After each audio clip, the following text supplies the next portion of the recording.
Charles Dickens. When Charles was only 12, his fathers went to debtor's prison.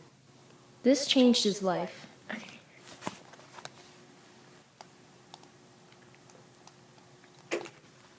Now that Charles' father was in prison and his family was poor, Charles had to work in a boot-blacking factory to support his family.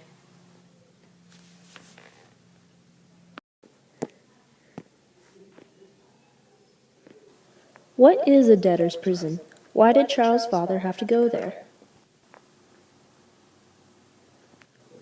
A debtor's prison is a prison where people go if they cannot pay their debts. Charles' father had a habit of spending unnecessarily, and their family was poor. Therefore, they could not pay, and Charles' father went to debtor's prison. In what ways did Dickens expose social injustices of the Victorian era?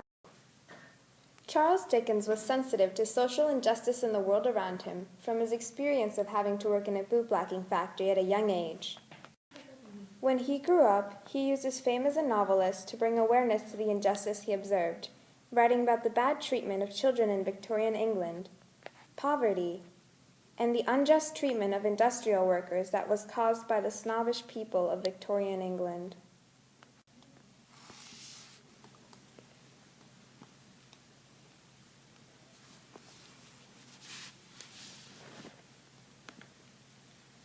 On his right sat Mr. Tracy Tupman, the too susceptible Tupman, who to the wisdom and experience of maturer years superadded the enthusiasm and ardor of a boy in the most interesting and pardonable of human weaknesses, love. Dickens's first novels, such as The Pickwick Papers, were relatively lighthearted, though they still carried important social messages about poverty and the class system.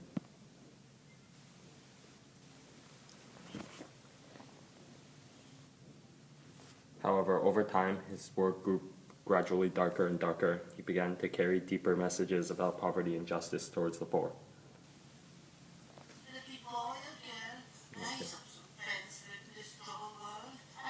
Yeah. I think my speaker. Serial publication was publication appeared to be planned or set for a certain time. Its advantages were keeping readers hooked. Dickens had used serial publication in some of his work to excite readers and keep them waiting for the next part of the series.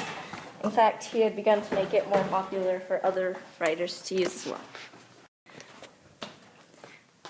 His novels had also been lengthy. The sentences in his writings very long and descriptive. The way he wrote led to a popular myth, a myth that he had written longer novels only because he was being paid to, which is untrue. The end.